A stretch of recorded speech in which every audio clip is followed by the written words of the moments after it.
one always talks of a one-to-one relationship between the master and the disciple, right? Yeah. And the master normally represents or is part of a tradition that is called a gharana. Gharana actually means of a house, of a family. Okay. Ghar, ghar means house, House. and gharana means one from a particular house. Yeah. So that house is not a brick house or not a construction, but the house of a particular tradition. And that tradition, so you have a sampradaya also. Sampradaya means Okay, hey everyone, this is Abhi again for another episode with one of my favorite and one of my mentors, Dr. Anjana Puri ji. Hi, how are you? And welcome to the podcast. So it's called No Budget Podcast, and it's mainly about creativity and everything. So I'll let you have the stage. If you could introduce yourself, that would be great. okay. My name is Anjana Puri, and I am a part of the theater scene in India. And my specialization is music, is voice training, vocal music, composing, teaching, and teaching the voice to the actor. So it has a lot of things. I mean, because I have a musical background, so therefore, for me, it's important that the voice should be discovered by the actor. The actor, whether it's a woman or a gender, boy or a girl, it doesn't matter. I mean, you have to understand your own voice, and the voice rests in the body. So therefore, you have to understand your body. So, and you understand time and space with along with this, and I think that's very important. Okay. So the basic question begins, what made you start in this field? Like, what inspired you, or was it an accident, or was it a deliberate choice? Well, I come from a family which that is actually it's a family of journalists, and journalists right from my grandfather, my father, my mother's sister, my father's brother. They were all journalists and very well known journalists. And but they were also musical, extremely musical. And my mother belonged to South India. My father came from Lahore, and music was always was part of their lives. My mother used to play the veena, and my father was extremely musical, and he had a wonderful voice. And so I was put into music. And when I was put into music at the age of 5, it has continued to the age of 65. So, and it was no accident. It was something that happened, and it happened and continued happening. And so my schooling and also understanding the institutionalization of music through various institutes like the Gandharma Vidyalaya and where I learned also, and the academics of music, because I did my graduation and post graduation and my doctoral thesis was from music in that subject. And so, and I did the Guru Shishya Parampara also, where I learned from a guru, and she taught me for 8 years. And then, after all this, I came into theater. And when I came into theater, I had to unlearn everything, all the formal training that I had, because the people whom I was working with, uh, uh, they did not that way have a formal musical background. So I said, okay, how would one do that? And that's, I think, where my interest in teaching started. And that has continued. And I'm continuing my work in teaching. Okay. For those who don't know, Guru Sishya Parampara, it actually means like a student-teacher thing, and you learn throughout that. Is that It's a correct? master disciple thing. It's a in the sense that when you talk of the performing arts in India, Hmm. you have now three aspects. You have one way of learning is through the institution, where you have around 15, 20 students who are learning a particular thing in a particular class. Hmm. And then you have the academics of the performing arts, where you talk of the theories and the praxis and how does the how does one do the practical aspect of an academics? That's what one does Okay. in a theater or in a music department in a university. The third is the Guru Shishya Parampara, which means the master disciple. So that actually, when you talk of the kinds of traditions that we have in India in the performing arts, um, one always talks of a one-to-one relationship between the master and the disciple, right? Yeah. And the master normally represents or is part of a tradition that is called a gharana. Gharana actually means of a house, of a family. Okay. Ghar, ghar means house, House. and gharana means one from a particular house. Yeah. So that house is not a brick house or not a construction, but the house of a particular tradition. And that tradition, so you have a sampradaya also. Sampradaya means tradition. Okay. And the sampradaya is what is the word that is used in the south, and the gharana is used in the north. That's the only difference. But the concept is the same. Okay. The concept is the same, that you learn a particular, see, there might be a particular way of singing. For instance, if you have a composition, the composition could be sung, it's the same composition sung by different people belonging to different traditions, according to the classical music system. And so therefore you have the same composition, but how do you present it? That differs. Okay. That's what the difference is. That's Okay. but So yeah. when you say represents in different, what does that even mean? Like if the notes are all the same, but it is performed by a different gharana or house, it would be the same or no? Or It would, because see, we believe in improvisation.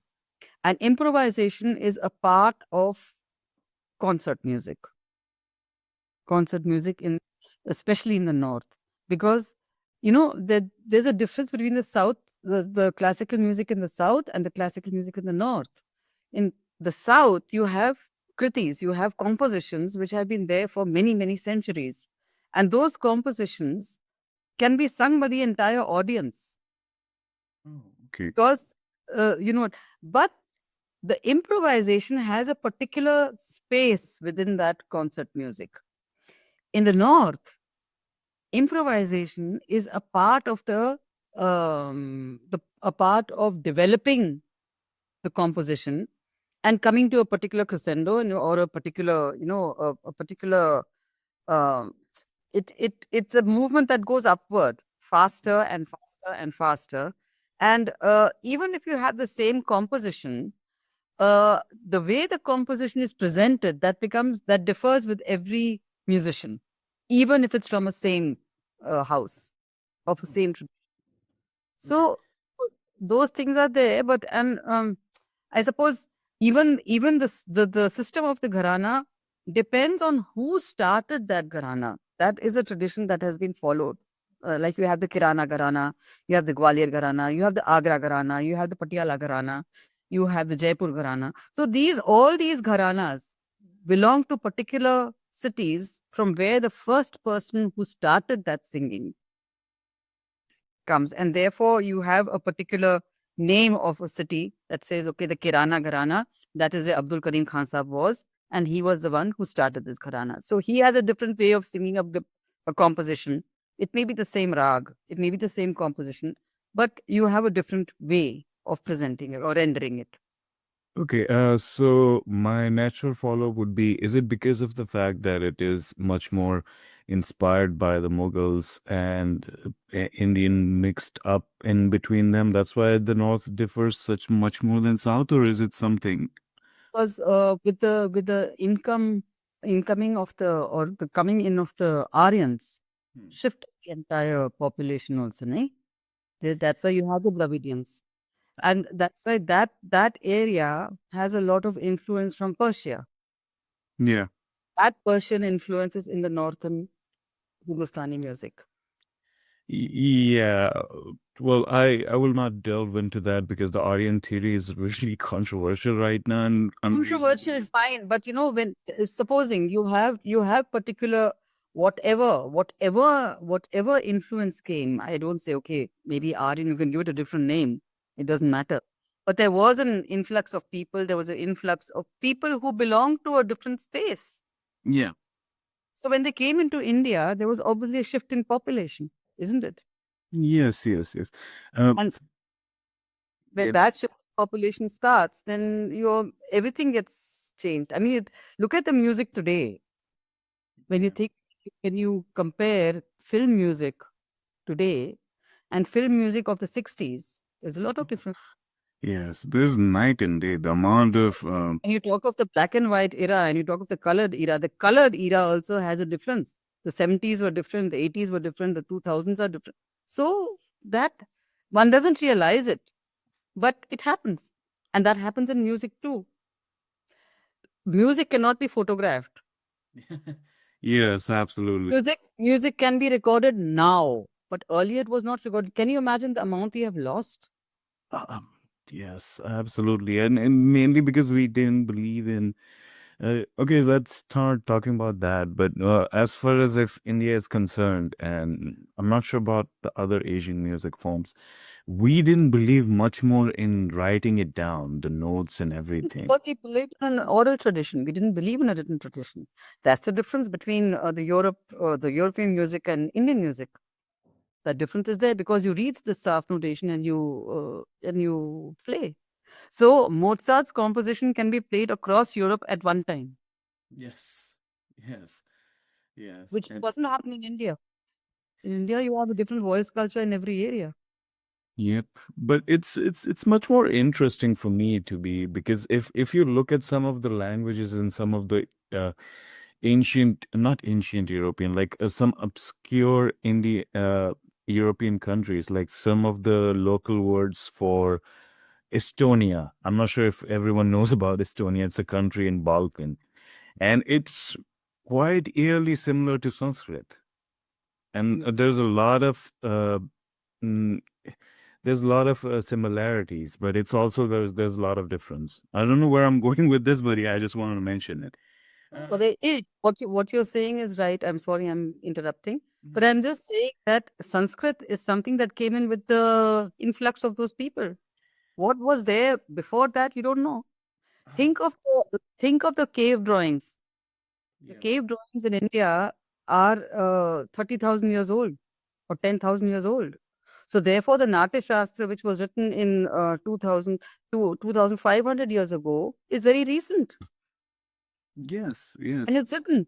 So the cave paintings have there are instruments, there's celebration, all those things are, but you don't know how they sounded. You see the drawings of the bison horn, and you see the drawings of the various percussions that were there. But who knows how they sounded 10,000, 15,000, 20,000 years ago? Yes, no one knows. Uh, But I'm fairly certain they would sound better because there's no noise. There's no noise of horns or vehicles around us, or no, yeah, less people, more nature sound, right? Less noise pollution. Okay, I would still, I can't let this go because it's kind of the Aryan theory. I never believed in that, to be honest, because there's a quite of evidence of the contrary. Because it's been said, I'm not sure, and we will discuss about it later. Is that it's actually the opposite? There was an African migration theory, but that every human being came from Africa, which is right. But there's a theory that if you look at the genetic makeup, it's like from India, a lot of immigration happened instead of the other way around. So yeah, we will discuss about it later. I will, I'll let you know.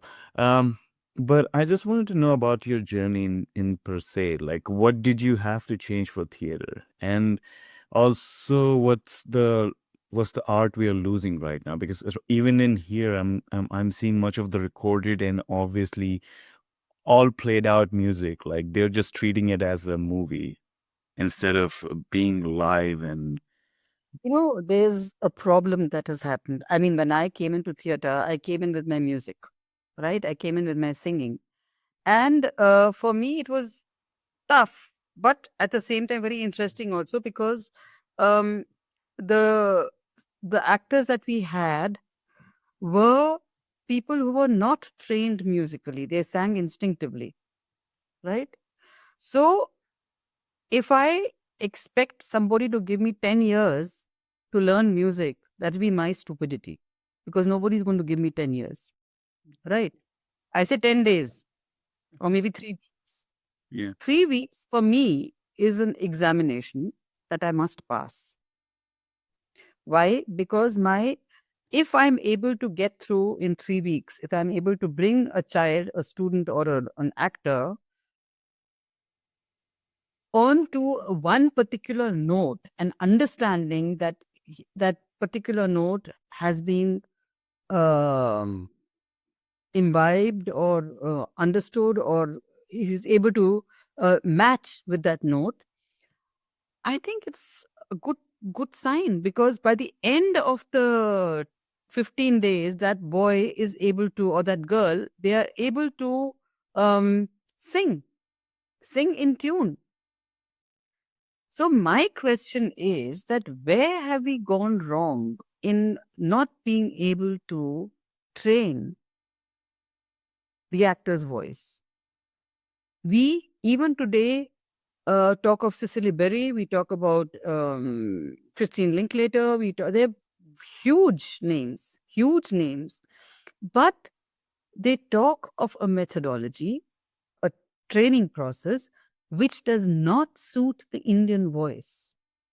Why?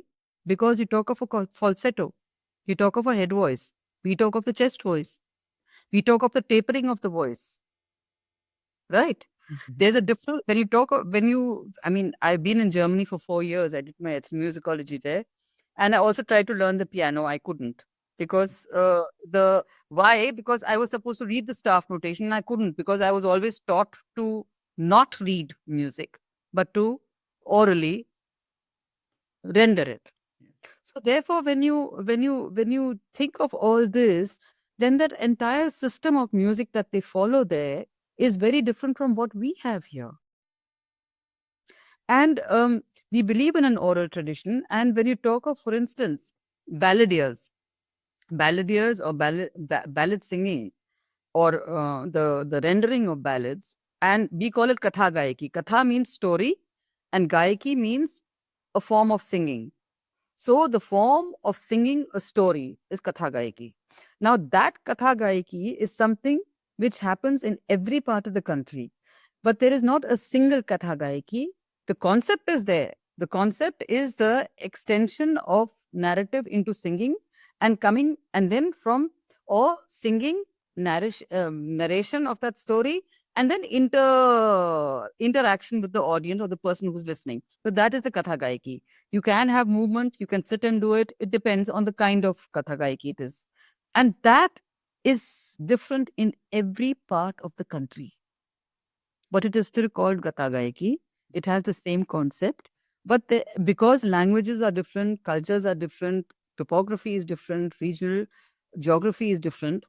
Therefore, the kind of singing is also different, naturally.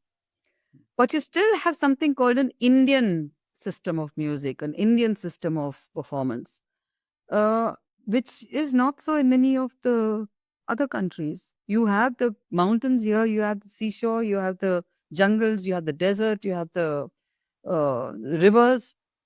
So everything becomes different then. I mean, river fish and sea fish are different. Yes, The taste is absolutely. different. So, therefore, but you have everything together in India. That is interesting. Hmm.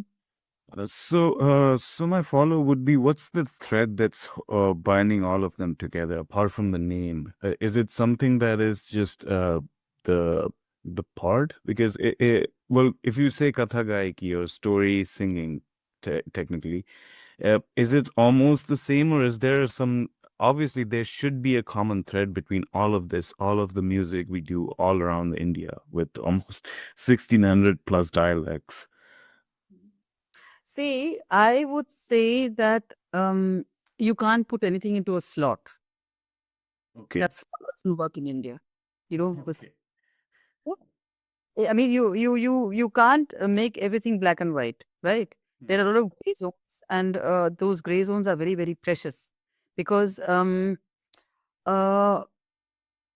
when you say there is an Indian continuity, it's very difficult to explain that. Talking about Bansi Kaul, he was our guru, and he was my husband, and he was the one who started our theater group. And he was an amazing painter, an amazing teacher. I mean, not because he's my husband, but he was really a fantastic genius, right?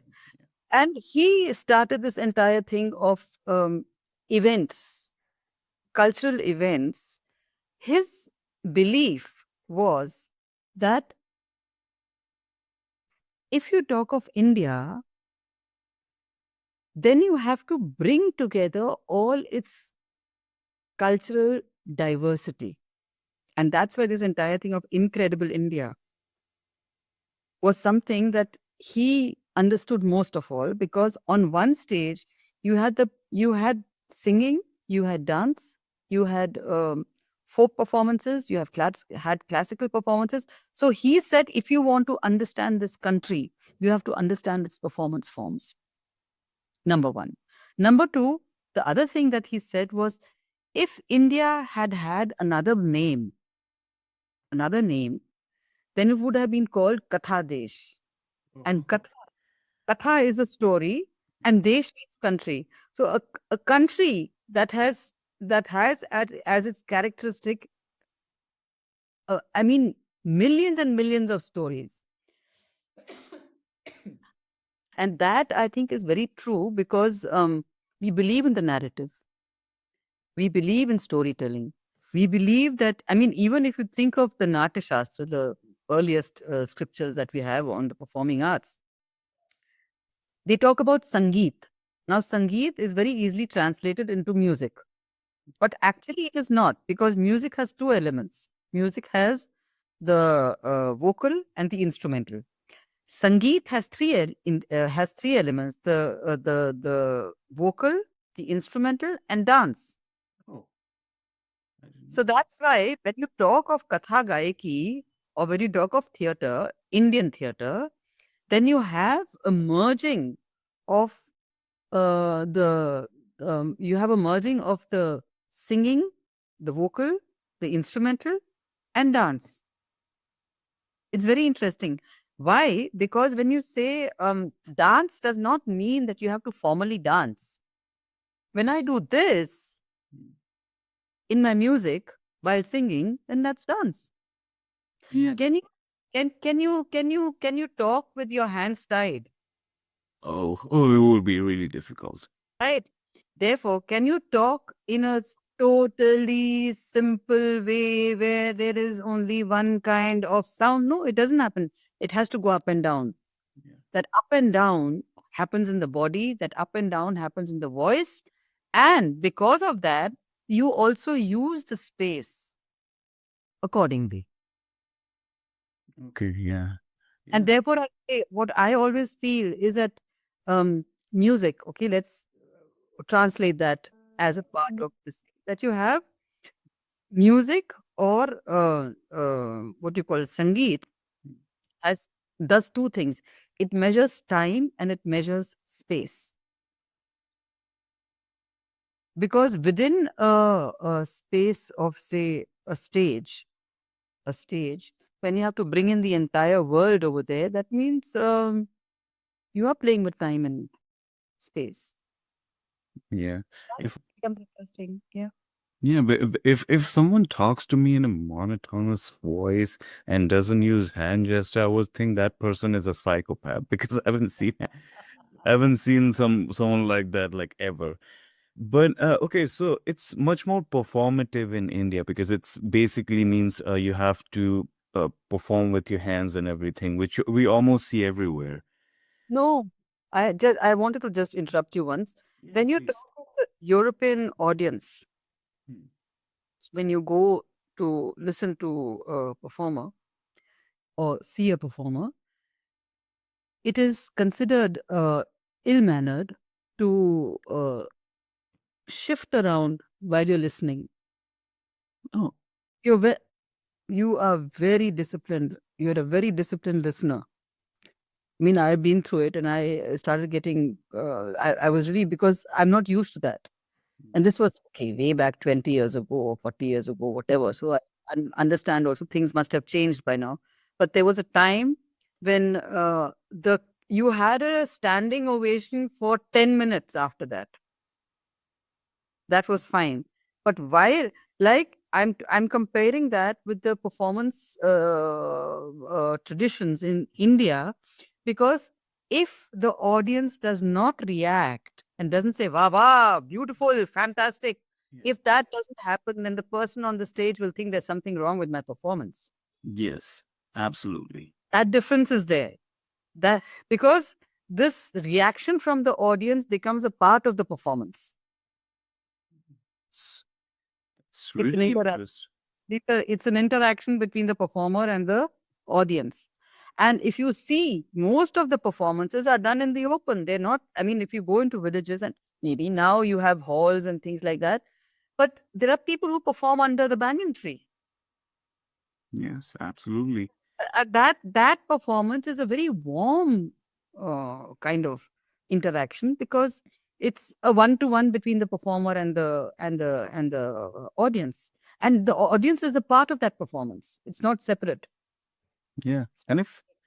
And if I'm thinking about all this, all the opera performance, and from the very beginning to still till this day, has been considered a part of a upper class uh, entertainment, especially here in the West. And in India was more generic. From everyone would listen from every point of every class of people. So I think that's a pretty interesting difference. And but when I see opera performance, it feels like it's much more.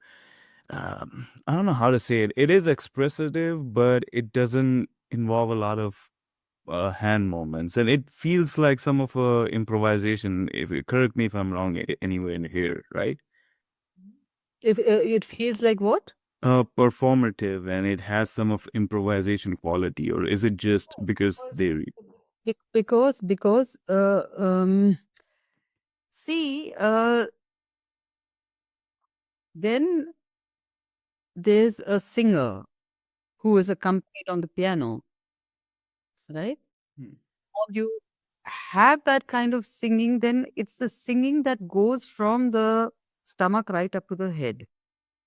You have you that the treatment of the voice culture Hmm. is very different from what we have. Okay. And therefore, when you have breathing exercises, for instance, we say, you have a what do you call it, not a chain, but a garland. Garland, no, garland, a mala. What do you call a mala? Flower necklace. They don't have a Not word a for it. necklace, a necklace, a Yeah. necklace, a necklace, a necklace of 108 beads, Okay. right? It Yeah. could be it could be anything. When I learned how to sing, when I was learning from my teacher, from my guru, from my master, she just by the way told me that you have to have strength in your voice. When you have strength in your voice, then when you sing and sing loud, then that voice should come reverberating back to yourself. It should hit all the walls and come back to you. Okay. That so what happened was that we were never taught to sing for the mic. Today you can't do without a mic, Oh yes. right? And then the 108 beats that were there, one particular phrase, supposing I say I'm just going to sing a little, just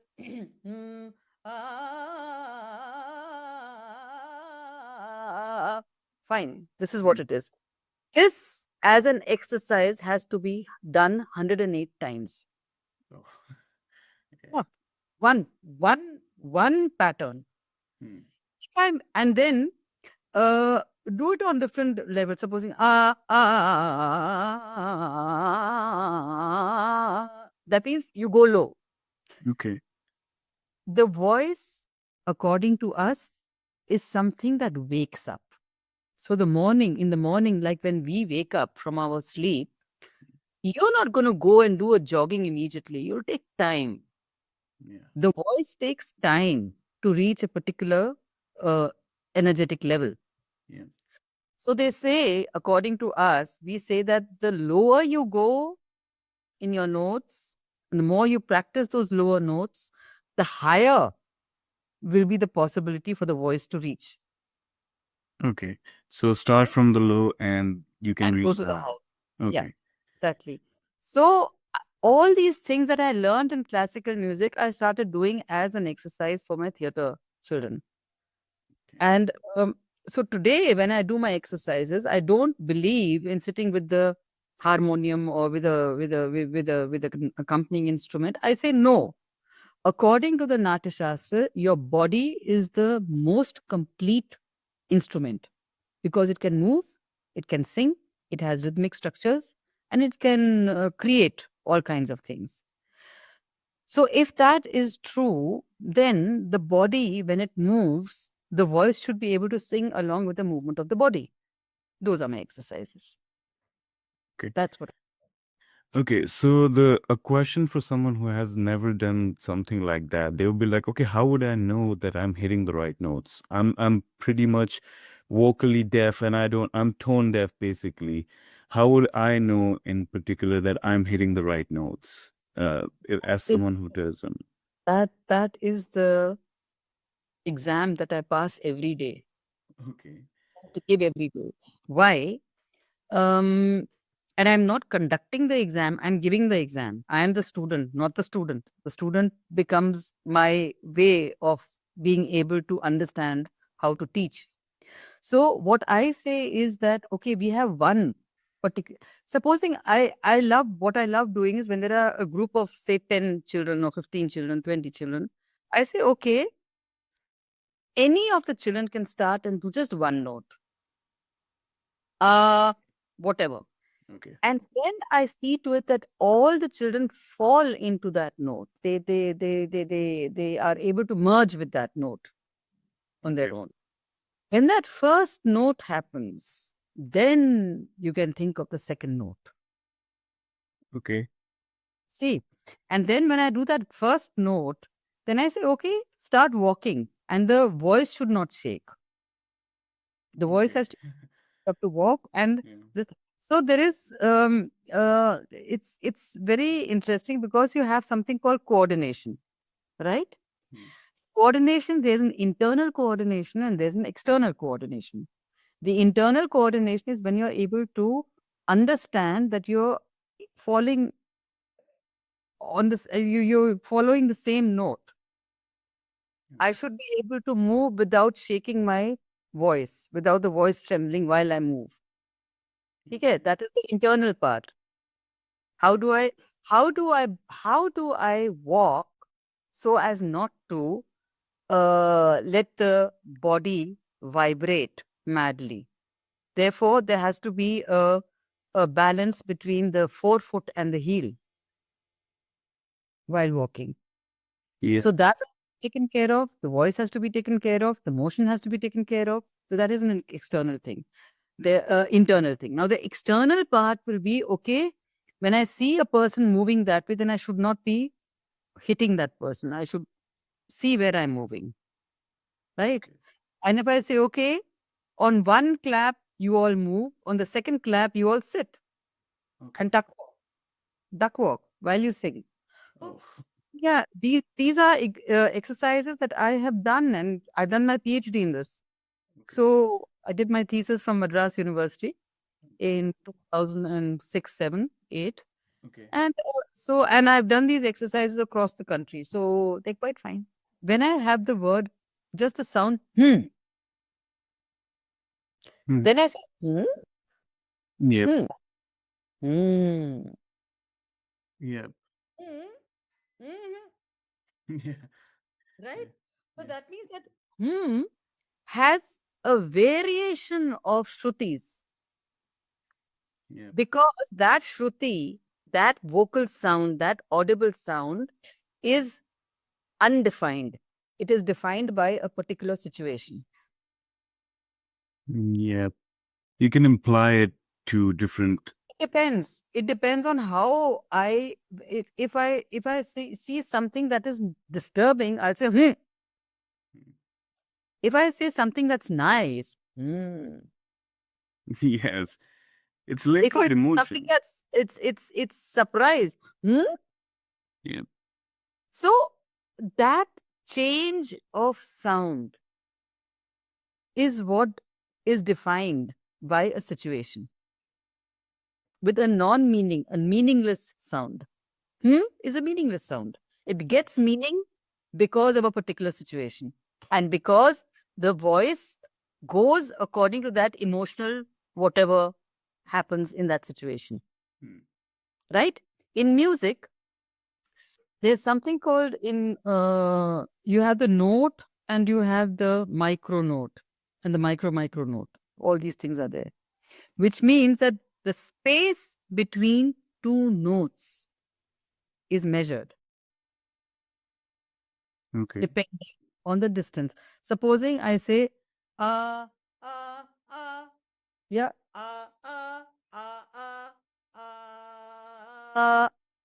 what happens is the distance between two sounds, vocal sounds, become less or more. If I say, ठीक है? Mm-hmm. Supposing I have this hand and I have this hand, Mm-hmm. ठीक? I say, ah, ah. Okay, so you're jumping from low to high. 1 minute, 1 minute, 1 minute. Right? Two places, two spaces.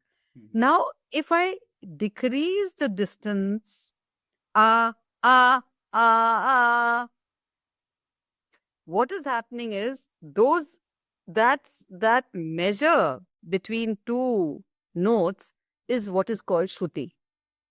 Okay. And shruti in music is something which you don't hear unless the movement of the note happens. If the note is removed from its original space, then the shruti has played its role. Okay. So it becomes a measuring factor. It's a measuring factor in music, but an emotional factor in speech. Okay. But it seems like we don't have it in the West music You do, scene. you We do, do. We do. in a sense that the position of the notes is flexible, and because the position of the notes are changed, that is the measurement that a micronote does. It's a little technical. It's technical, but I'm just saying it's like when you talk when India, right? Yeah. In America, you must be having the same thing. You get to know where of which area a particular person comes from when you listen to the speech. Yes, there's accent. You can. Accent. That accent is because of the Shruti. Oh, When really? you without seeing a person, and if that person comes from a particular place in the north called Uttar Pradesh in India, Uttar Pradesh is surrounded by other states also. Yeah. So therefore, the accent of a person you get to know without seeing that person. When you listen to that person, you say, okay, that person has come from that particular place. Hmm. And it's true. Yeah. So therefore, this is another factor that Shruti does in speech, in language. It Okay. it changes a particular way of speaking. I mean, if I were to give an English text to a person from Tamil Nadu, from Kerala, from West Bengal, from Madras, from Rajasthan, from Kashmir, from Punjab, if I were to give the same text or maybe 3 or 4 lines of English or any other particular language and ask that person to read it, ask all of them to read it, they will not read it as an English person would or an American would. They will bring in their own accent. And so you get to know through that text, where does this person come from? Okay. Uh, okay. So that brings me to another question. Like, obviously, there's accent everywhere. Like, if I give the same sentence to a Texan here, and the Texan would have this like, oh my God, yells. And if I say the same thing to a New Yorker, they will be much more efficient like that.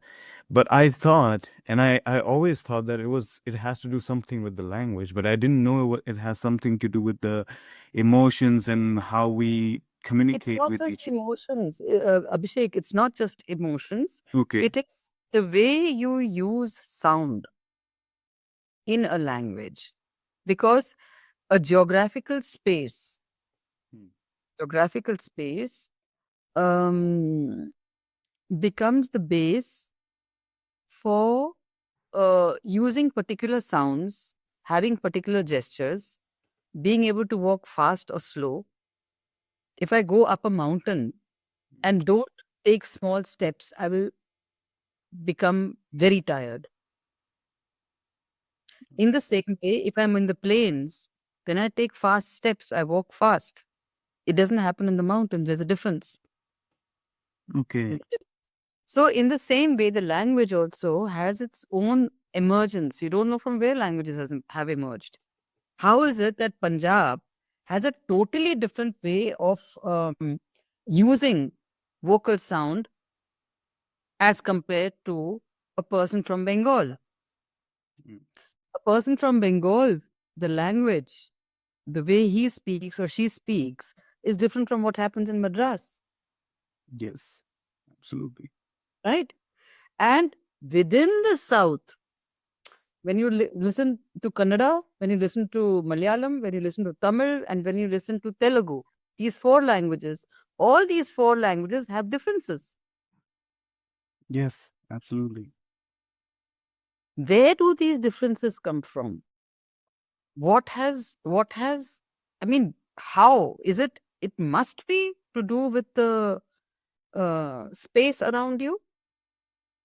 Yeah, if I'm thinking about it, yes. Because obviously even if they are in a tropical region, there's obviously difference between the states and you have to be much more um I don't know how to say it, but it's a different language there. And when I talk about the people from the north, there's obviously a different language because it's so cold there. So, oh, I didn't know that. It was a really interesting Even thing to know. when you think of food, for instance, right? Yeah. In India, you have something called khichdi. Yes. Khichdi is a mixture of rice and lentils. Yes. Obviously spices. And I'm coming to that. Just 1 minute. Okay. So you basically have salt, water, rice, and lentils, which if you boil it, it becomes a kind of a broth, right? Yes. Right, thick and Yeah. quite not fluid that way. Yeah. Now, the khichdi that is made in Tamil Nadu, the khichdi that is made in Punjab, the one that is made in Bengal, in central India, and in the northeast, if they eat that, and in every region has a different. It's the same content, same ingredients, but it comes with a difference. How? Yeah. So therefore, for the what are the spices that you use? How do you treat the basic thing? That is what is important. And that's the same thing with language. If you have a particular kind of language, the language changes, it doesn't change, but the way you render that language, that changes. Mm. Yep, you're absolutely right if I'm thinking about it right now. Uh, okay, so a weird transition, but how does that play? Okay, so if we talk about music nowadays, especially in theater, it's become much more of a tool, not even a tool. It's something that is there in the background, and a lot of people don't even think about it as of now. They just use the pre-recorded music. So, uh, if you have to make a case about live music in any theater show, what it would be like, how it enhances. I know how it does, but I really want to know your perspective. That how does it enhances the performance and the play overall? See, on the whole, I don't believe in recorded music. I don't believe in it. I say if there is a production to be done, the actor will have to sing, Okay. right? And therefore, my way of teaching is very different from, it. I'm just a kind of a interesting thing that happened recently. I went to Hyderabad and I had to do the music for a play, and I just had around 6 days. And there was no harmonium player. There was no, except the percussions. There was rest. There was nothing. So I said, fine. We take a Tibetan musical bowl. You know, this the Buddhist musical bowl that has a it's a bowl of metal, and it has a kind of a small wooden what do you call it, a kind of a wooden contraption that if you hit it, it goes and it go round and round. There's a one continuous sound that happens. That continuous sound, I by chance had it. It was somebody had it over there. One of our Kanhaiya, you probably know him. Oh, yes, Uh, absolutely. Yeah. So he was directing the play and he had that in his house. I said, Kanhaiya, we're going to use this. The entire play, we did Macbeth Oh, in okay. Hindi, in Hindi. Okay. Okay. And that whole play was done on that one sound. There were songs that I composed, that they composed, that I corrected. All those things, they sang together, but on one sound. So for me, that was a fantastic, what do you call it? Experience? A discovery. It was a discovery that, okay.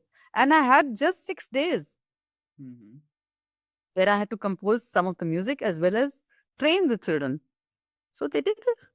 And I think that is the best thing that one can do. Your sense of hearing, the sense of sound, the understanding of sound has to be there, and it happened. Okay. Man, it enhanced their performance, I'm assuming, and it enhanced the experience of the people who are watching it, which will not be. Uh, I hate to say this, but it feels much more engineered when you use not even engineered, artificial when you use recorded sound. Yeah, but Makes this sense. that's the problem is that you see, it's probably across the globe that the methods of teaching have changed. Yes. Yes. I want sometimes I tell myself, okay, and I also talk about this for 10 days. For 10 days, if electricity has to be cut or it is not there for 10 days, no electricity, no electricity. What happens to your mobile? What happens to the synthesizer? What happens to the computer? You'll have nothing. Yes. You'll have only your voice. Oh, yes. Yes. Therefore, what this entire outsourcing of music is actually something that has, in one way, simplified everything. That you record, the actor doesn't have to sing. Yeah. Uh, it's like, if you have a mobile, then you don't have to turn pages. Yes. Absolutely not. If you have a mobile, then you don't have to do anything. You have to only use your thumb, and you wait and see in the next 15 to 20 years, these fingers are going to become weaker than the thumb. Oh, yes. Absolutely. Because of the computer, the cases of vertigo, not vertigo, what do you call it? Cervical have increased, Yes. right? Your movement has been restricted, so you become obese. Yes. There's no question of community games because you have all your games on your computer or on your mobile. So what do you, five people sitting in the room and everybody is with the mobile. There's no conversation. Yes. Your grammar you don't require grammar because the computer corrects the grammar. And the computer is creating enmity between British English and American English. Yes. Finally, someone said it. Yeah, So because therefore, these are all things that if you don't have to, you don't need to write a letter. You have a format and that format is cut and paste and you're done. What have you done? nothing. Therefore, therefore, this entire system of teaching has undergone a terrific change, and that has also happened with the performing arts. because there's very little respect for the teacher now. Yes, I'm noticing that. Unfortunately. You don't Yep. require it. Yeah, because a person who is taking time to teach you, right? Yeah. And the computer says, I'll give it to you in 5 seconds. Whom will you rely on? The teacher, the human teacher, or the teacher from the computer? Yes, obviously. That's why the creativity is dying. Finished. That's going down. That's going, and that's why I say that for me, this entire thing of teaching how to sing, for me, that's very important, and I love doing it. It's a Yeah. passion. Yeah. And okay, and how does it relates to an actor, let's say? Obviously the sound modulation is there when someone is acting. But if I have to so if there's a person who says I'm an actor and I don't want to sing, but why should I learn from you about the music? Because I don't think it relates to me. If someone asks you this naive question, I know the answer, but I want you to hear to say. No, I would say that the acting, see, either you do mime, Yes. Yes. so you don't do, you don't need to talk, Yeah. right? Your body movement has to be perfect. Yes. Yeah? Your understanding of the body has to be perfect. You have to understand the muscle structure. You have to understand the bones in your body. You have to understand the breathing in your body, right? Why, if I am not into miming and I need to speak, I need to become a particular character. For that particular character or any character, I need to discover my voice. I need to discover the range of my voice. Therefore, in order to discover the range of my voice, I have to understand where the low begins and where the high ends. Okay. And that can happen when you sing. Ah, ah, ah, ah. So I have to understand my voice. That was, see, I'm not saying, I am very, very clear about one thing, that an actor is not going to become a singer. The actor is there to understand his voice. If I go to teach, then I have to see to it that your volume, what is the difference between volume? What is the difference between pitch? What do you understand by projection? These are all questions that come to me. Until I'm not able to explain through demonstration, through explain practically, what is the difference? What is the throw of the voice? Okay. When I say volume is not going to change the emotion of your voice. Volume is mechanical. You turn the knob, it either becomes low or it becomes loud.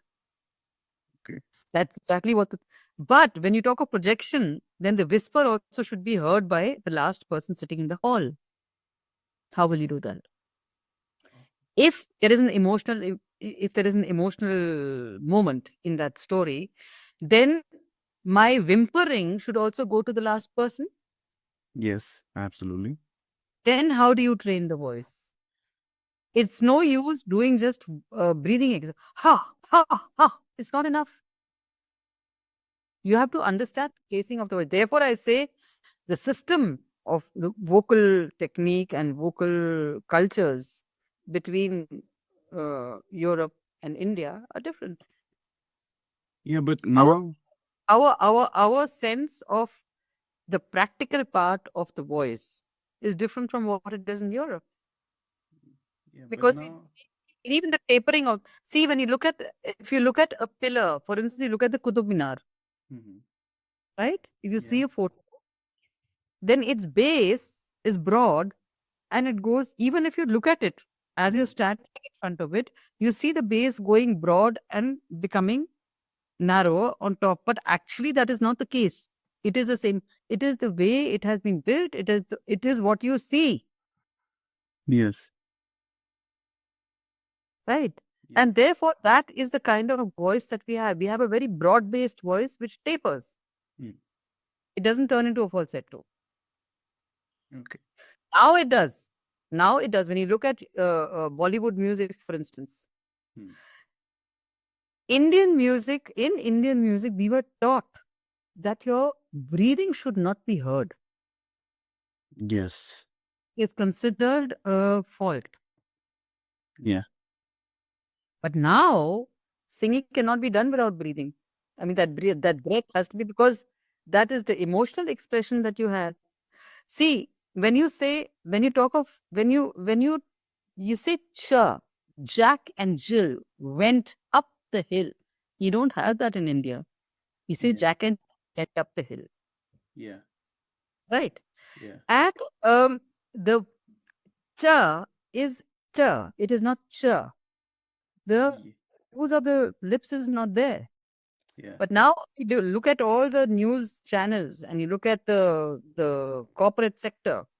The corporate sector believes that "sh" has to be said. "Jana hai mujhe."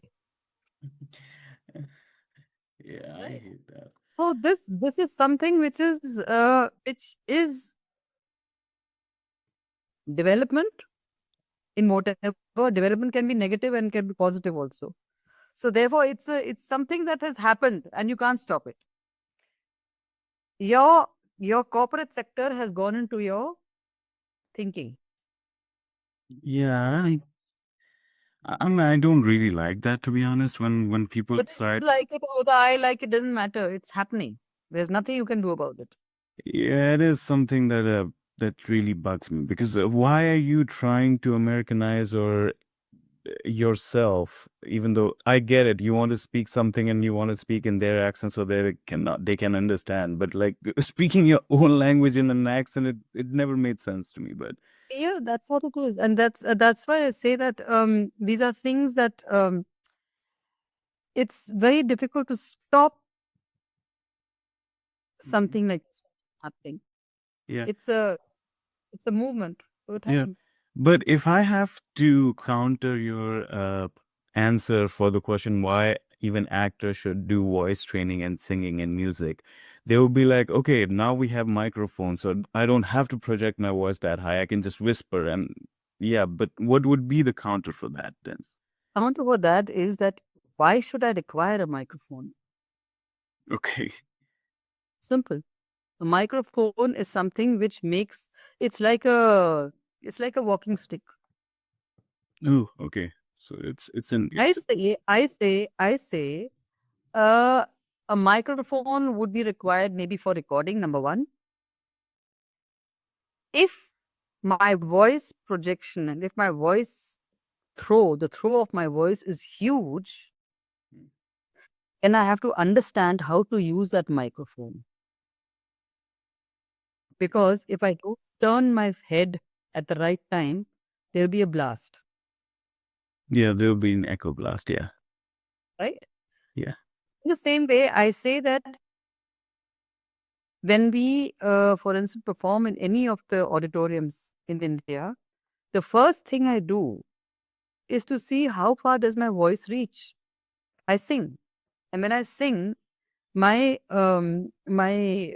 intention is that the last person should be able to hear me. Therefore, why should I think of having a microphone? It's a what do you call it? Plus point, right? It is something. It's a bonus. It's Mm. something which will probably enhance something that you already have. But if you've already got it, if you've got that kind of a voice, then do you really require that? Mm. I mean, I don't know whether it's a counter if it makes sense to you, but I keep thinking that why should an actor not know how loud or how loud her or his voice can go? Where's the harm? You want to use a microphone, there's no problem. You have all the rights. But why should you not have the right kind of training of the voice? Okay. Before I ask my next question, I have like 6 minutes left, so I will send another link. And please let me know when you get tired and when you be like, okay, I don't want to talk anymore. I think let's keep topic the last thing the next time and wind up after that. Okay, you got it. Yeah, I also have to leave for my job. Okay, so it does make sense. Go according to one sec, sorry. Go according to your convenience. I don't have any problems. Yeah? Okay, okay, Go. absolutely. So your counter does make sense. You have to know your capabilities before using any tools because the tool is as good as your own skills, if that makes any sense.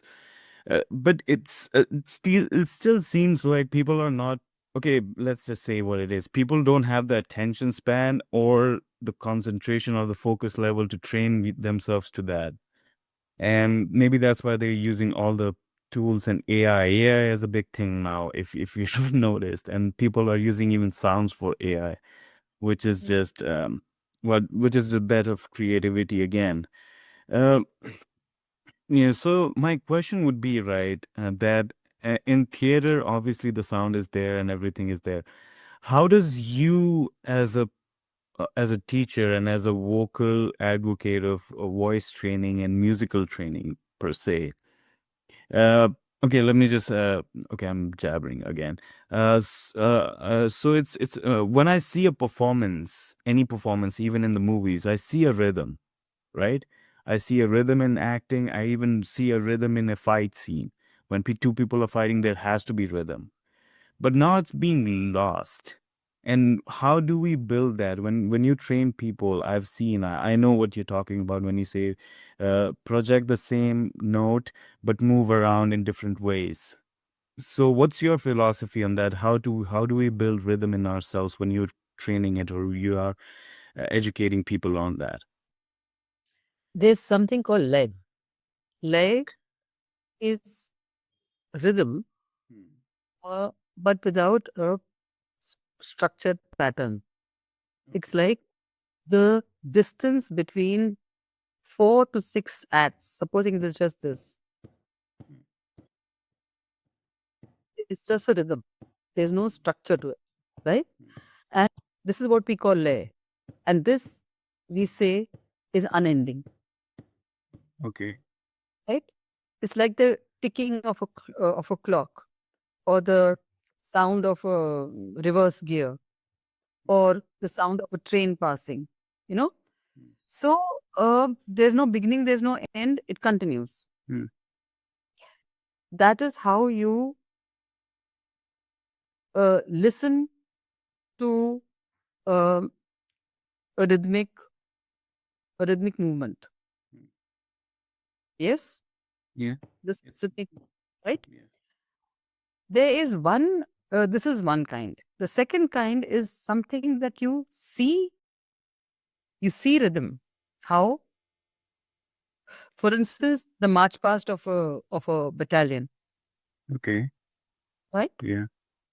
Okay. Then what else? The signal of at any of the crossings. Okay. The traffic lights. Yeah. When you see the silent ambulance and just the light, Yep. That's right? rhythmic too. Yeah. Right? Okay. You see the rhythmic sound of a percussion instrument. You can see it. Yes. Yeah. The strumming of a guitar. Yes. Yeah. So these are all structures or rhythmic movements that can be seen as well as heard. Right? Yes. There are rhythmic movements that cannot be seen and cannot be heard either, like the pulse, the heartbeat. You get to know of them only when you're agitated. Yes. Right? Yes. Okay. Then you see another kind of lay, or you see the rhythmic movement in seasons. Yes. You know when it is going to be the winter, you know when it's going to be summer, you know when spring is there, autumn is there, the rainy season is there. You know how the darkness and light of a day changes with the changing season. Yes. That's also rhythmic. Yes. Absolutely. You see, you know exactly when you look at a child, you know how old that child is. Is a child 2 months old, or is it a year old, or is it 2 years old, or is it 6 years old? there's a rhythmic structure.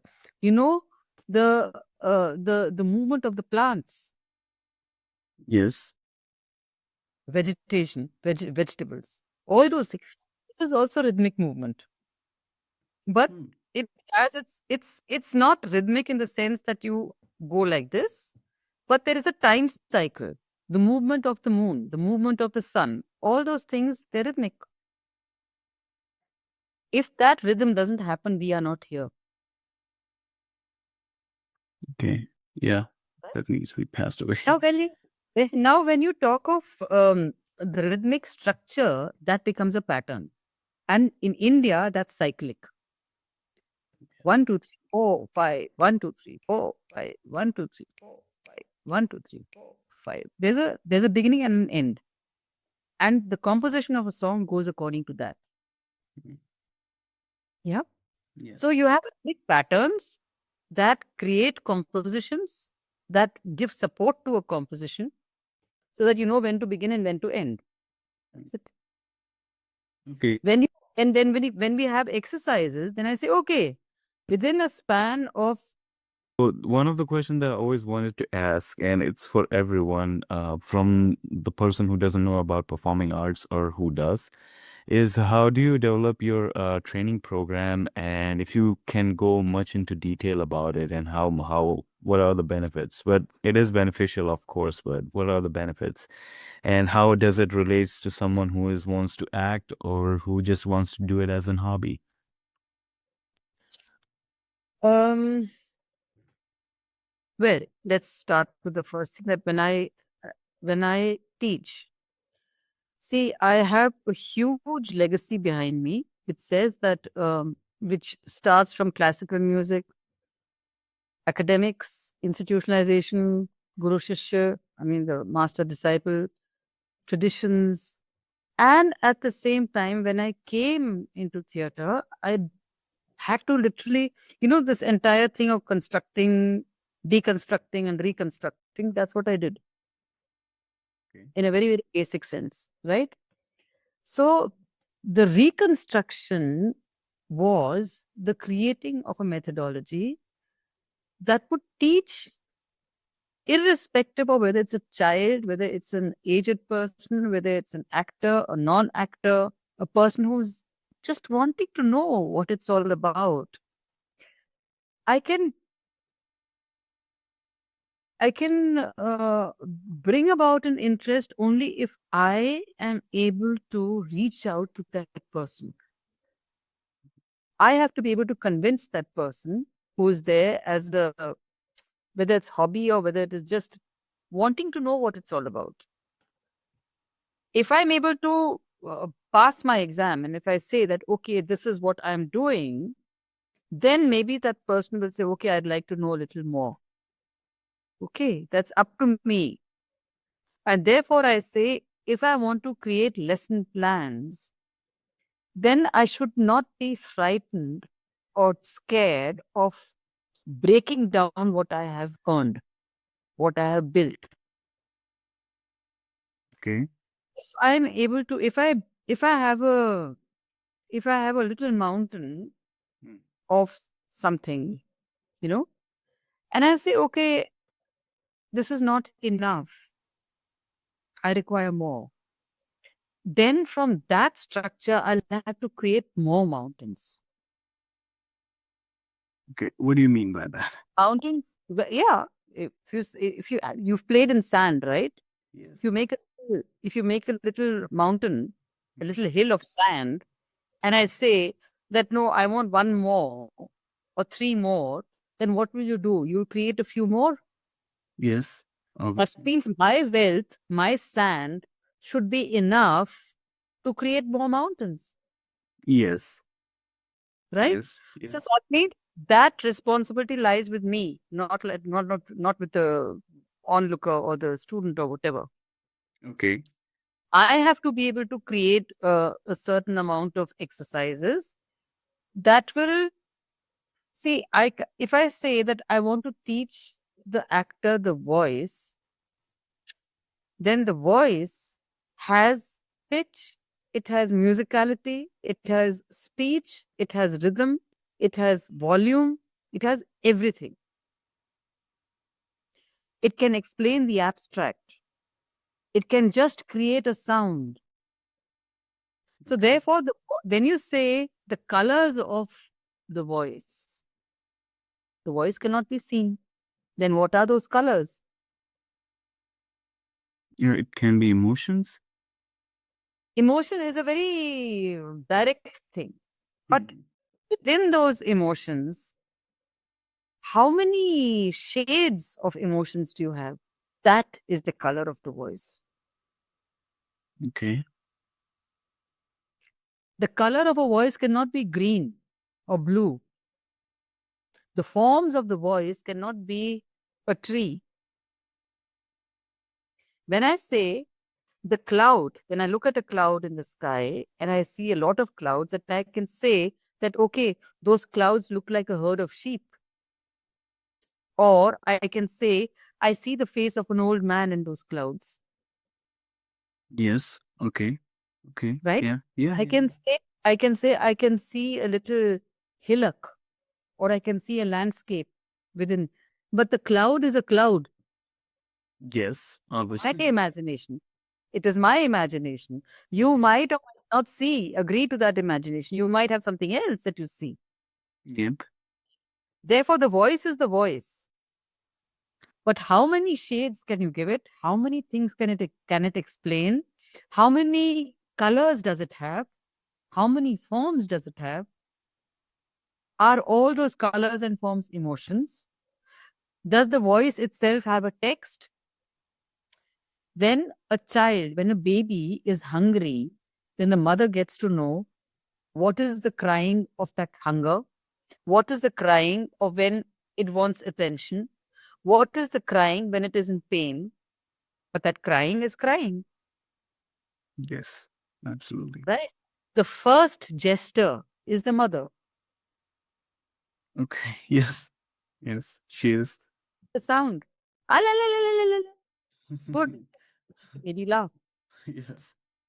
Yes. So a 6 foot person comes down to 2 feet when it sees a baby. Yes. So therefore, the voice without any text has a text inbuilt. Mm. That text has to be recognized. And therefore, when I say the voice for the actor, the actor needs to discover that voice. So when I'm saying that those sounds, that voice needs the actor needs to discover that voice. And that voice is not just voice thing for an actor is important because the actor has to play with emotion. Every text has a hidden emotion. Mm. The actor in a particular role has a particular age. The voice changes according to the age. The voice changes according to the text. The voice brings out what is actually abstractly hidden in the text. Okay. Yeah. Yes. If the voice is strong, if it has strength, not in volume, but in understanding pitch, in understanding tone, in understanding tempo. Tempo is very important Mhm. in speech. If I speak like this, then the person who's listening to me will get up and Yes. move on. So therefore, that tempo has to be maintained within the voice. The voice has rhythm, the voice has movement that cannot be seen. Hmm. It is experienced. It Okay. has tone, it has everything. Okay. That's why I say the teaching the voice to the actor would not just mean the voice, it would mean movement, physical movement, clubbed together with the voice, the movement of the voice. That Mm-hmm. is that is Oh, important. okay. And your methodology and teaching methodology involves that. And dare I say how exactly? How?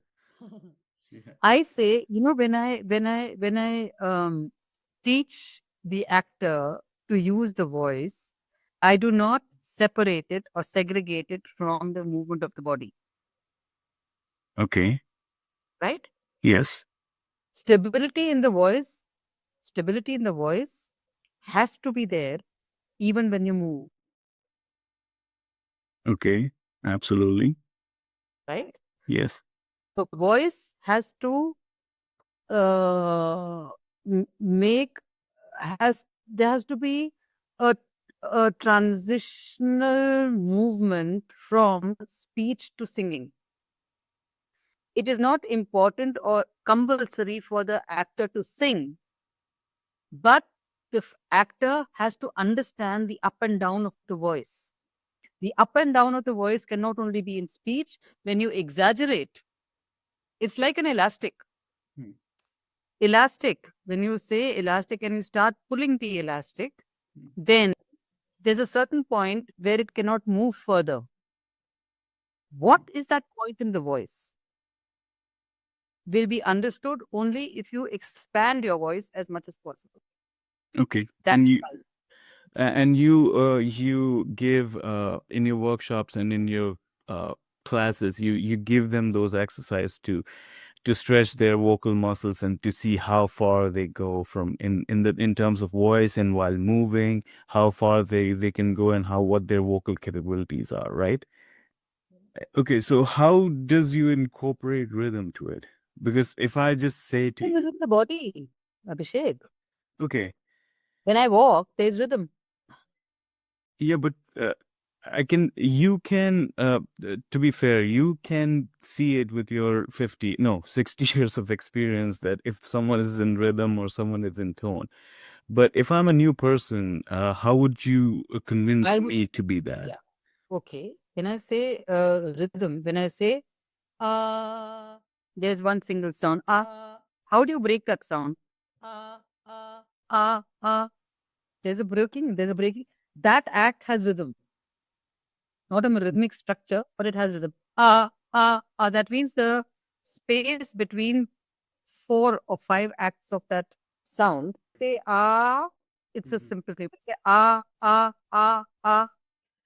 there's a rhythmic structure, not a structure, but a rhythmic movement, right? Mhm. Now, when I say again, that is rhythmic movement.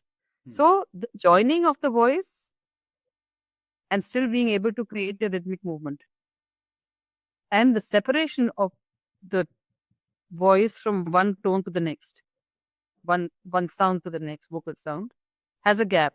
Those things are different.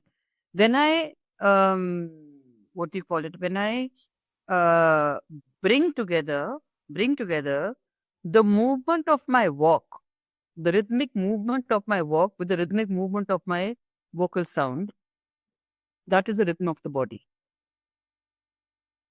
Okay, could you elaborate on that, please? I didn't get it, unfortunately. Sorry. Okay. So when you say, supposing this is my walk, Mhm. right? And I Mhm. say, what would the movement of your footstep be? Yeah, it would be aligned with my voice. So With the it's vocal sound, right? yeah. So therefore, the external rhythmic movement of the body is led by the unseen movement of the vocal sound, Okay. right? You Yes. can't see it, you can experience it, you can hear it. Okay. Okay. So you have the rhythmic movement within your body. You don't require an outer sound from a percussion instrument. Yeah. So Yes. there, for that reason, I say that the body is a complete instrument. It understands space, it understands time. Okay, both these things it understands. If you are able to merge both these things together, then you have a complete exercise. Okay. If, for instance, I say, okay, we walk while we this is what we do, and I say the rhythmic, the vocal rhythmic movement, what do you call it, merges with the rhythm of the body, with the rhythmic movement of the body. Now, if I say there now, this is where I say, okay, the structure or the rhythmic movement of the voice continues, but the rhythmic of the movement of the body becomes double. Okay. That can also happen. That's how you understand the concept of single and double. If I say, okay, ah, ah, ah, ah, ah, and tell the body, instruct the body to move according to the rhythmic movement of the voice. That means you'll have 4 slow and 8 fast. Okay. Yeah. Okay. So Okay. that is how I do my exercises. And then while they are moving, let them sing a song, let them recite poetry. All those things can happen together. All those things can happen together. And that I think is, those are the basic structures of my exercises. Okay. So I see the body has to move the body and the voice have to move with each other, expand, and then merge again into each other. One follows the other. That is what I do. Okay, yeah. And if I'm thinking about it, that would be a great way to incorporate your speech and help with your delivery, even if it is dialogue. And yeah, okay, that's really, really amazing. Okay, so let's talk about your future plans as of now. I might ask you for a Zoom session. I'm not sure if they will ask you for in person yet because there's a lot of because you will need to have a visa, and right now it's a mess. Uh, about to teach my fellow colleagues. So there's that. But what's your plan for now? What's your planning right now, and what's your plan for the future, if I may ask? Well, at the moment, we are in the process of creating a space, a physical space, just a few kilometers away from where we are at the moment in Bhopal. And it's on the outskirts of Bhopal and towards a village area. And we are creating a space called the Pansikol Center for Theatre Practice, Research and Education. So that through theatre, is it possible to do community development, Mm. right? What do you mean Through by it, that? through theatre, can you talk of education? Uh, So that's therefore you don't talk of theatre in education, you talk of theatre as education. okay. So you talk within a story. Supposing there's a story from a particular a fable, right? Be Mhm. possible to see what the history of that fable is. Supposing I talk of a Jataka Katha. The Jatak stories are from Buddha, right? From Lord Buddha. Yeah. From Buddha. So that means they have to understand who Buddha was, Yes. what was the era. Yes. Yeah. And then you talk of his entire philosophy. You talk of what was the country like at that time, and then come back to the story. Then you probably see the story from a different vision altogether. Yes. So that's what I want to do. And that's going to happen. I don't care how. Okay. But building has started, Mhm. and we want to also bring in young people who have just finished their schooling and want them to become a part of this entire this entire philosophy of Rangatushak, which says and which believes in the cosmic time, right? The cosmic time between birth and death is minuscule. Yes. Yes. And therefore, that minuscule time frame needs to be celebrated. Yes. Yes. There should be laughter, there should be togetherness, and there should be celebration. Yes. That's what Absolutely. that's what we want to do. And work has started. It's taking a little time, but I suppose everything takes time. If I were to be able to overtake time with a capital T, then I would be something quite that wouldn't be here. Yeah, yeah, yeah. But yeah, it's the time is a really funny thing, to be honest. And I think it's the mission statement of the institution that you're building. I think it's the mission statement of our culture as well. We celebrate almost everything. Everything. You celebrate death, you Yes. celebrate marriage, you celebrate birth, you celebrate hunger. Yes. Yes, we celebrate everything. So that's amazing. And okay, before ending it, I might have to talk about something that we don't like much. Well, I like it a lot. I'm not sure about you. Let's talk about movies now and the music in the movies, even though I know it's not your expertise. But as of now, I'm seeing it's much more generic music and the background score in all movies per se, like Hollywood and Bollywood. And there's a resurgence of 80s and 70s music. But uh, uh, I don't like the remixes and bringing it back in that way. But yeah, what do you think about that, if I may ask? I know you don't watch a lot of movies, but I would still. I do, I do. I love watching movies. I love watching movies Okay. just for the sake of entertainment. That's all. I Okay. have Okay. nothing else to do than it.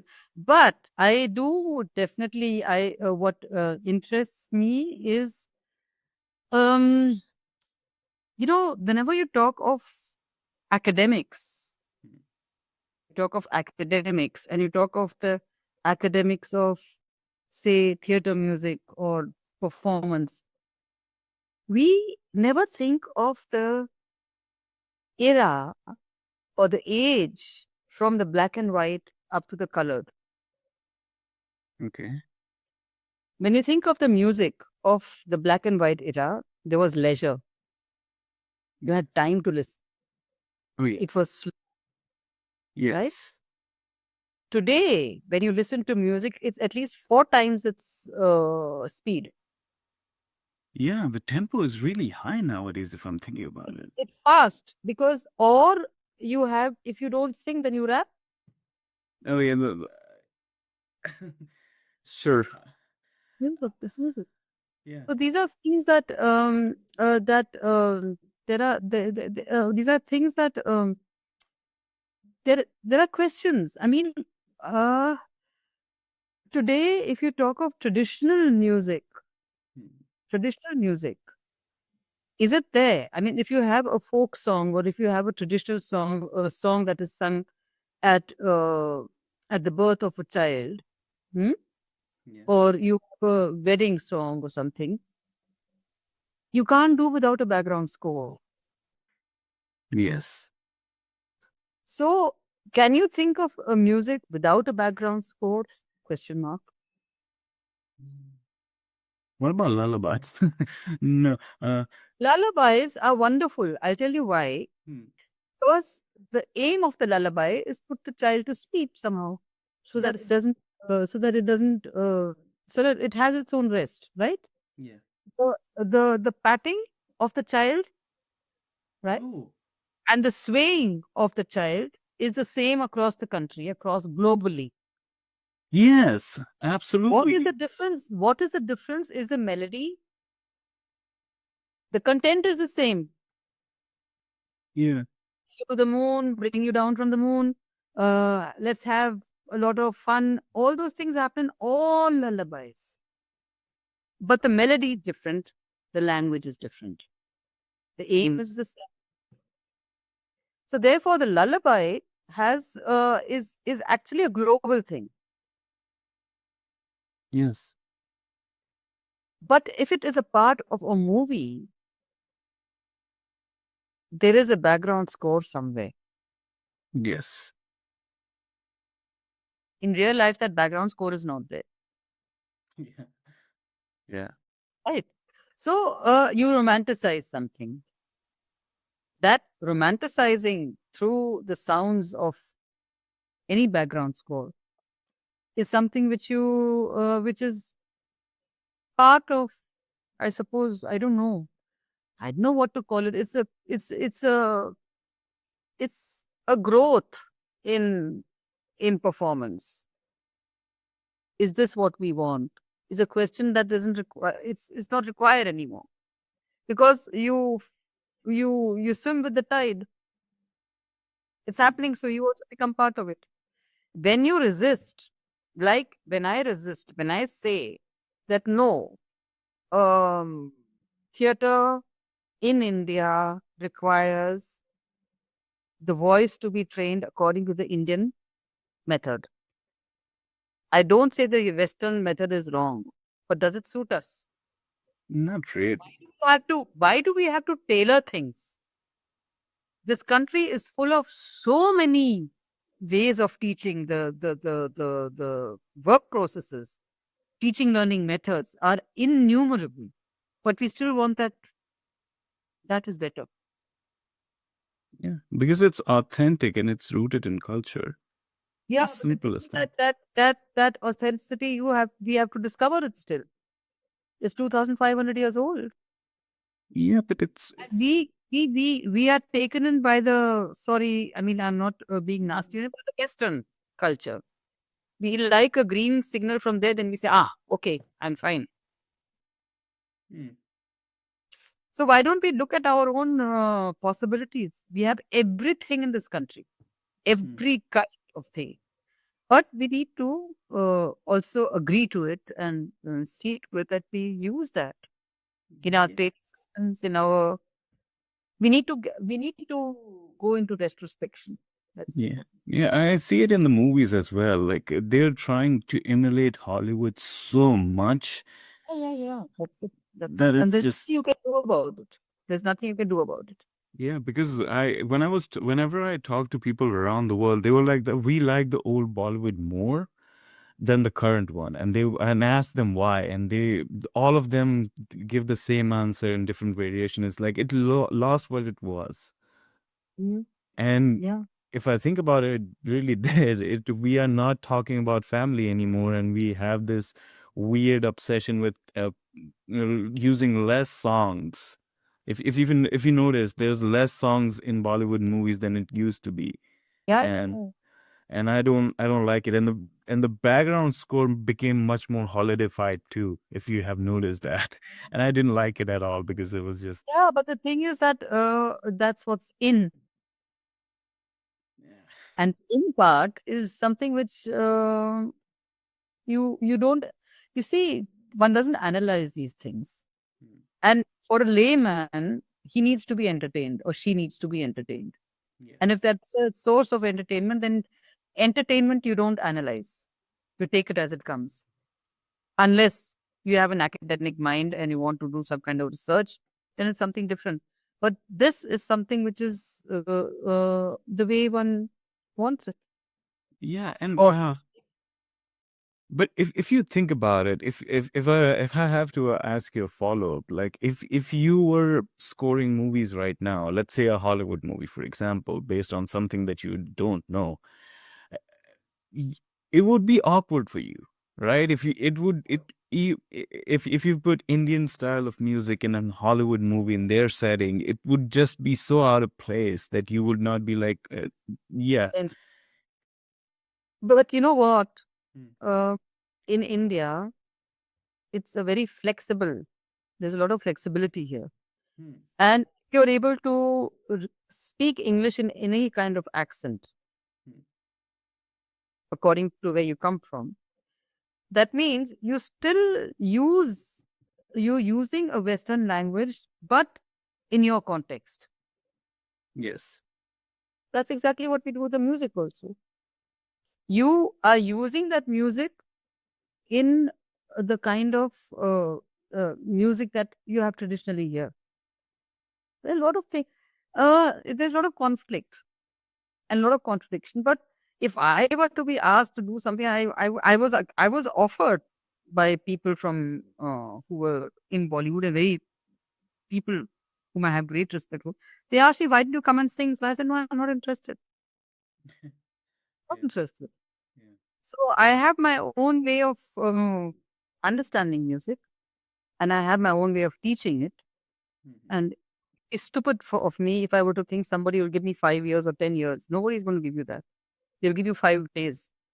Within those 5 days, you should be able to uh, bring about some understanding. Okay. Before we end the session, for a new teacher or a new singer or who wants to break into this industry, do you have some tips that you have acquired or any shortcuts or tricks throughout your whole career that you want to share and that might be helpful? See, as far as shortcuts are concerned, life goes by shortcuts now because you don't want to read a full book. Yeah. Can good enough. You don't require to know your grammar because the computer tells you where your grammar is wrong, right? So I don't believe in shortcuts. I say that, okay, I have been able to create shortcuts because I know the entire spectrum. Hmm. So if I teach music to an actor, my aim is to, within an exercise, have as many dimensions as possible, whether it is speech, whether it is melody, whether it is rhythm, whether it is rhythmic structure of the movement of the body or of the voice. All this has to come within one single exercise. So if that exercise is broken down and analyzed, then you have a huge amount which you have brought together. Hmm. I've yet to find a person who would want to learn from me because I'm a very hard taskmaster. Okay. I've learned the hard way and I say, okay, whatever little you want to learn, you'll have to give in your complete soul. It's with any subject, whether it's mathematics, whether it is engineering, whether it's language, or whether it's the performance. You have to give your 100%. And that 100%, for that 100%, you need time. How many people have it? None. And you need None. patience. And you need patience. How many Yeah. people have? None at this point, no. At this point of time, no. It's an era of impatience. So therefore, one has to fight that, and let's see what happens. Okay. So what I'm hearing is that like do a deep dive, do your own research, and then break it down. That's what I'm hearing. And that's a good suggestion for anyone, to be exact. But it's You have got guts to break it down. It's very convenient to have a mountain in front of you because that mountain belongs to you. If I say break it down so that you have more mountains, then you have to think, should I or should I not? So therefore, you have to walk the untrodden path. Do you have the guts to do that? Do you have the will to do that? Or do you want to take what is already existing and work on that? yeah, but it's okay. It's a deep shame for our generation that we didn't get to learn and we didn't get to see. At least the millennial people did because we saw the era before the smartphone. But all the Gen Alpha and Gen Z people who are there with the phone in their hand, they're literally born with the phone in their hand. They would be like, why are we doing this? You know what I mean? Like, why are we doing 4 hours of this? Or wait, if I can just do it. Abhishek, you have to also understand one thing that people are not going to look back. Yeah, that's what I'm saying. That's exactly what it is. So that generation, unless there is a curiosity that will want to find out what is it that there was and why. Why is it that things have changed so fast? What the change that one sees in 40 years, we haven't seen in 400 years. Yes, It's absolutely. so fast. It's so fast. Yes. So, therefore, I think it's like a pressure cooker. Yes, yes, yes, But a absolutely. pressure cooker is now it's outdated. You don't require pressure cookers anymore. So, I suppose that's time with a capital T again. Yeah. One has to recognize it, one has to understand it, and then come to. I don't think you can ever come to a conclusion, but Mhm. you can surely understand what you're doing. Okay. That's important. But do you ever think I genuinely feel there's ever a chance for a renaissance? Like we get back some traditions and we see well now we are seeing fondly about the 70s and 80s. Will there be a chance that people from nowadays will be like, okay, there was a good times. I think we should revert back to the uh, plays without microphones, without any without just traditional and just do it for our own sake and go to the old traditions. Do you think there might be a possibility for that? Um, Look, it's not impossible. Okay. but you have to have the will to do it. And if you have the will to do it, then you have to have the teachers. The teachers are disappearing.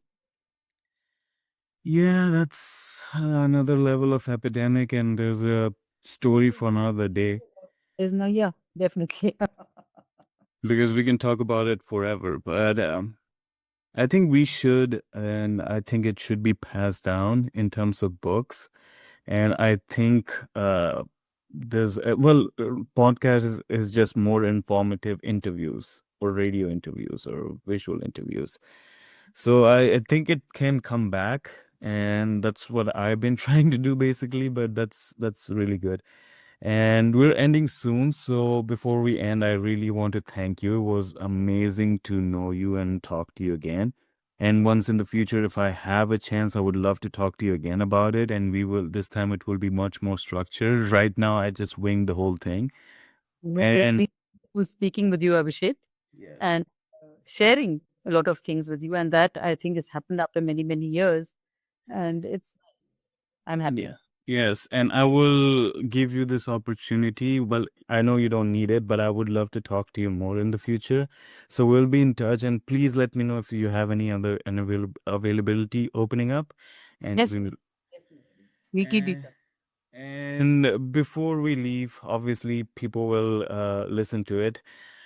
Dare I share any social media of you or Rangvadushak?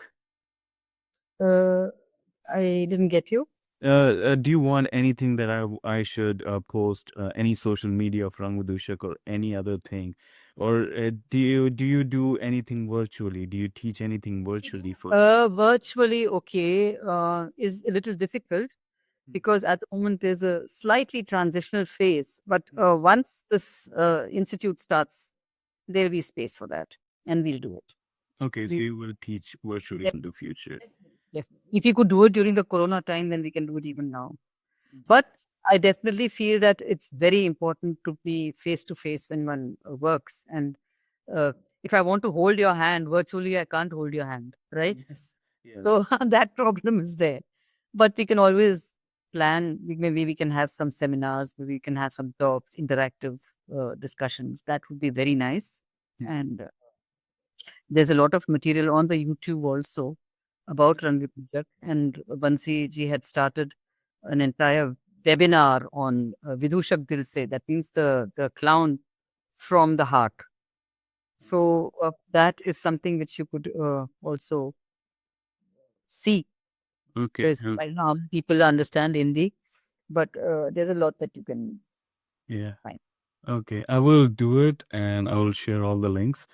And this is amazing. It was great to meet you, and I truly, truly appreciate you giving me your time, and I truly appreciate.